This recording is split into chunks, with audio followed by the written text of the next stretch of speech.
बच्चों नमस्कार। बच्चों आज हम कक्षा 10वीं गणित में वृत्त एवं स्पर्श रेखाएं सर्कल्स एंड टेंजेंट्स पढ़ेंगे। चलते हैं बच्चों वृत्त की ओर।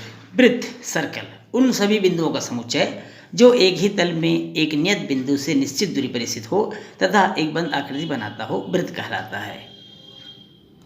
एक बार और सुनेंगे बच्चों। उन सभी बिंदुओं का समुच्चय जो एक ही तल में एक नियत बिंदु से निश्चित दूरी पर स्थित हो तथा एक बंद आकृति बनाता हो वृत्त कहलाता है। जैसा कि आप चित्र में देख पा रहे हैं बच्चों, नियत बिंदु केंद्र व निश्चित दूरी त्रिज्या कहलाती है। नियत बिंदु केंद्र जिसको मान लेते हैं O और नियत दूरी एक त्रिज्या कहलाती है। अर्थात मान लीजिए OA या OB या OP एक त्रिज्या है, तो O केंद्र है और OP क्या है, त्रिज्या है। अब आते हैं बच्चों जीवा कोट। वृत्त की परिधि पर स्थित कोई दो बिंदुओं को मिलाने वाले रेखाखंड वृत्त की जीवा कहलाती है। मान लीजिए ये इस तरह से हमने मिलाया, इसका नाम हमने AB दे दिया। AB क्या हो गई बच्चों, एक जीवा हो गई। क्या हो गई, ये जीवा हो गई। ये क्या था, त्रिज्या था। वृत्त की सबसे बड़ी जीवा क्या होती है बच्चों, व्यास। वृत्त की सबसे बड़ी त्रिज्या क्या होती है, वृत्त की सबसे बड़ी जीवा होती है उसकी व्यास। अब चलते हैं बच्चों व्यास की ओर। डायमीटर वह जीवा जो वृत्त के केंद्र से होकर जाती है वृत्त का व्यास कहलाती है। वृत्त के केंद्र से होकर जाती है क्या कहलाती है, वृत्त का व्यास कहलाती है। अब ये पूरा हो गया बच्चों व्यास, इसे हम बोलेंगे व्यास। तो व्यास मान लीजिए P है, ये Q है, तो व्यास क्या हो गया, PQ व्यास हो गया बच्चों। अब चलते हैं हम व्यास के बाद चक्री चतुर्भुज। चक्री चतुर्भुज यदि किसी चतुर्भुज के चारों शीर्ष एक वृत्त पर स्थित होते हैं तो वह कहलाता है चक्री चतुर्भुज। जैसा कि आप चित्र में देख पा रहे हैं चक्री चतुर्भुज को, इसको हम बोलते हैं साइक्लिक क्वाड्रिलेटरल। यदि किसी चतुर्भुज के चारों शीर्ष एक वृत्त पर स्थित होते हैं, चारों शीर्ष ABCD एक वृत्त पर स्थित है, ये इसलिए कहलाता है ये चक्री चतुर्भुज। बच्चों चक्री चतुर्भुज के सम्मुख कोणों का योगफल 180 अंश होता है। सम्मुख कोण जैसे A और C, तो कोण A प्लस कोण C बराबर हो जाएगा 180 अंश। इसी प्रकार कोण B और कोण D बराबर हो जाएगा 180 अंश। तो चक्री चतुर्भुज के सम्मुख कोण कितना होता है बच्चों, 180 अंश। अब आते हैं वृत्त की स्पर्श रेखा। किसी वृत्त की स्पर्श रेखा वह रेखा है जो वृत्त को एक बिंदु पर स्पर्श करती है। जैसा कि आप चित्र में देख पा रहे हैं, यहाँ PT वृत्त की स्पर्श रेखा खंड है। PT को क्या बोलेंगे बच्चों, वृत्त की स्पर्श रेखा। क्या बोलेंगे, PT वृत्त की स्पर्श रेखा है। तो किसी वृत्त की स्पर्श रेखा वह रेखा है जो वृत्त को किसी बिंदु पर स्पर्श करती है। अब वृत्त की छेदक रेखा। वृत्त की छेदक रेखा जब कोई रेखा किसी वृत्त को दो भिन्न भिन्न बिंदुओं पर प्रछेद करती है, जैसा कि आप चित्र में देख पा रहे हैं बच्चों, भिन्न भिन्न बिंदुओं पर प्रछेद करती है तो उसे उस वृत्त की छेदक रेखा कहते हैं। यहाँ पर AB वृत्त की छेदक रेखा है। मान लीजिए छेदक रेखा L है। छेदक रेखा क्या है, L है, जो वृत्त को A और B पर प्रतिच्छेद कर रही है। देखते हैं बच्चों वृत्त की छेदक रेखा और स्पर्श रेखा में संबंध। यदि PAB वृत्त की एक छेदक रेखा, ध्यान से देख रहे होंगे बच्चों चित्र में, PAB वृत्त की छेदक रेखा हो जो वृत्त को A और B पर छेद करती है तथा PT एक स्पर्श रेखा खंड है।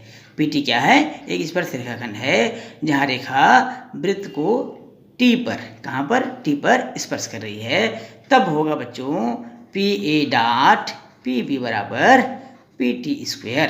क्या होगा, PA डॉट PB बराबर PT स्क्वायर।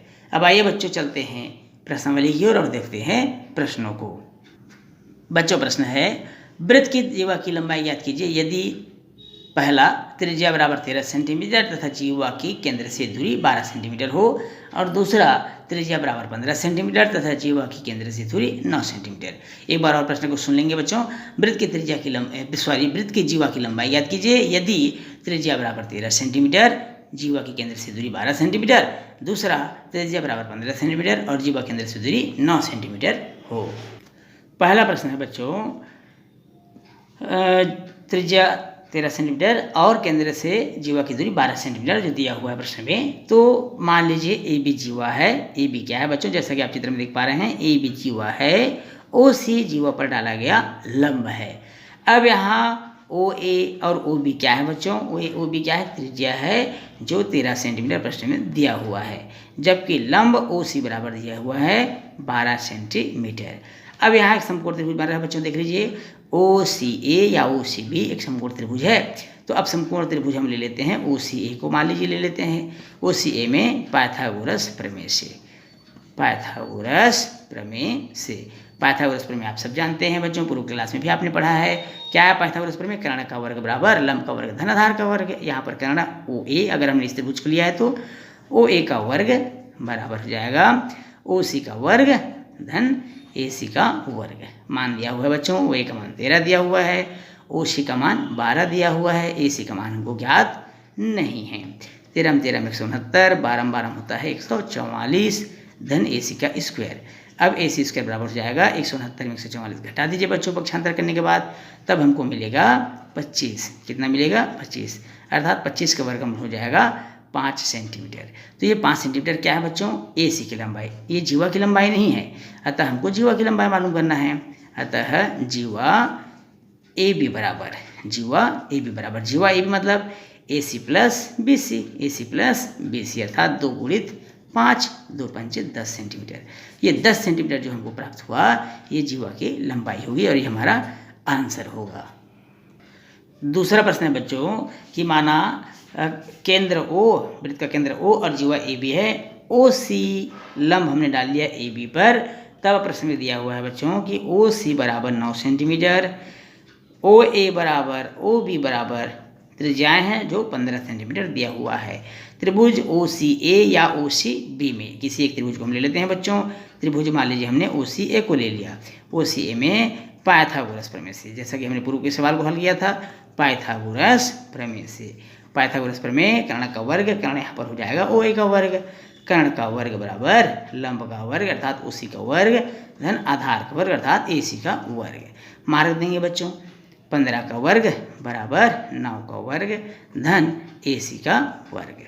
तो AC वर्ग बराबर हो जाएगा 15 में 15 में 225 होता है बच्चों, और 9 9 81, 225 में 81 घटा दीजिए, तब हमको मिल जाएगा 144, और 144 का वर्गमूल कितना होगा? 12 सेंटीमीटर। ये AC का मान हमको प्राप्त हो गया। अब हमें निकालना है AB का मान अर्थात जीवा की लंबाई। अतः जीवा AB बराबर चूँकि OC लंब AB पर डाला गया था इसलिए AC और BC बराबर होंगे, तो AB बराबर हो जाएगा 2AC अर्थात 2 गुणित 12, 12 दिन कितना होता है बच्चों? 24 सेंटीमीटर, और ये हो गया अभिष्ट जीवा की लंबाई 24 सेंटीमीटर। ये हमारा आंसर भी हो गया।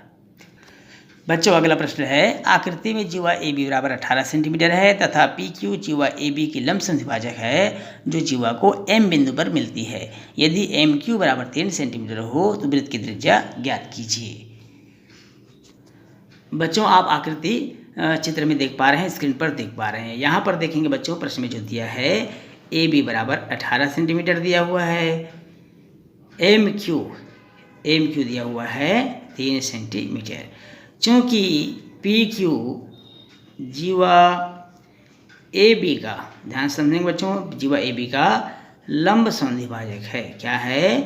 लंब समद्विभाजक है।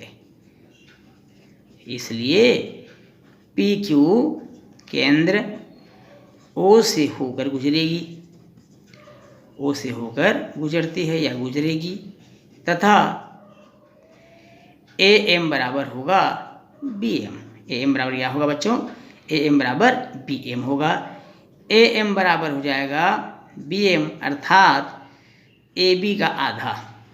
पूरे AM और BM का मान हम कैसे निकालेंगे? AB का आधा, AB बटे 2, और AB का मान 18 हमको प्राप्त है, 18 बटे 2 बराबर हो जाएगा 9 सेंटीमीटर। अर्थात AM बराबर BM बराबर कितना हमने प्राप्त कर लिया? 9 सेंटीमीटर हमने प्राप्त कर लिया। माना कि वृत्त की त्रिज्या OA बराबर x सेंटीमीटर, कितना सेंटीमीटर मान लेते हैं हम? x सेंटीमीटर मान लेते हैं। तब OA बराबर OQ बराबर त्रिज्याएं हो जाएंगी। OA बराबर OQ, OA और OQ क्या होगा बच्चों? वृत्त की त्रिज्या होगी। अर्थात OA बराबर हो जाएगा OM प्लस MQ। OA बराबर क्या होगा? OM प्लस MQ, क्योंकि दोनों त्रिज्याएं हैं तो OA बराबर OQ होगा, और OQ मतलब OM प्लस MQ हो जाएगा, या QM लिख सकते हैं बच्चों। X बराबर हो जाएगा OM प्लस 3, तब OM बराबर क्या होगा? x माइनस 3 सेंटीमीटर हो जाएगा। ये OM का मान हमको मालूम हो जाएगा। अब समकोण त्रिभुज OMA में चलेंगे बच्चों। चित्र में आप देख पा रहे हैं OMA में समकोण त्रिभुज OMA में पाइथागोरस प्रमेय से, कौन सा प्रमेय से बच्चों? पाइथागोरस प्रमेय से। पाइथागोरस प्रमेय क्या होगा? कर्ण का वर्ग बराबर लंब का वर्ग धन आधार का वर्ग हो जाएगा। OAX वर्ग बराबर OM का मान हमने x माइनस 3 ज्ञात किया है, x माइनस 3 का स्क्वायर प्लस AM का मान 9 का स्क्वायर, x स्क्वायर इसको a minus B whole square सूत्र लगा देंगे बच्चों, a square plus b square minus 2ab 2 6x हो जाएगा, धन 9 81। x स्क्वायर काट दीजिए। अब बचा क्या बच्चों? इधर बच गया 0, इधर बच गया 6x, ऋण में ऋण 6x, धन 81 और 9 कितना हो जाएगा? 90 हो जाएगा। 6x को अपने साइड पक्षांतर कर लेंगे, तो ऋण है वो धन हो जाएगा बच्चों। 6x बराबर हो जाएगा 90, अर्थात x बराबर 90/6 काट देंगे तो हमको मिल जाएगा 15 सेंटीमीटर। कितना मिल जाएगा? 15 सेंटीमीटर। और x को क्या माना था हमने? त्रिज्या माना था। अतः वृत्त की त्रिज्या कितना से OA बराबर, जिसको हमने OA माना था और OA को हमने x मान लिया था, बराबर 15 सेंटीमीटर। ये हमारा आंसर हो जाएगा। बच्चों इस प्रश्न के साथ ही आज की क्लास यहीं समाप्त होता है। बच्चों आज की क्लास अच्छे से समझ में आया होगा, ऐसा मुझे विश्वास है। आज का वीडियो अगर आपको पसंद आया बच्चों तो वीडियो को लाइक और शेयर जरूर करिएगा। चैनल में यदि आप नए हैं तो चैनल को सब्सक्राइब करना बिल्कुल नहीं भूलिएगा। तो बच्चों आज की क्लास में बस इतना ही, फिर मिलेंगे नए क्लास में, तब तक के लिए नमस्कार।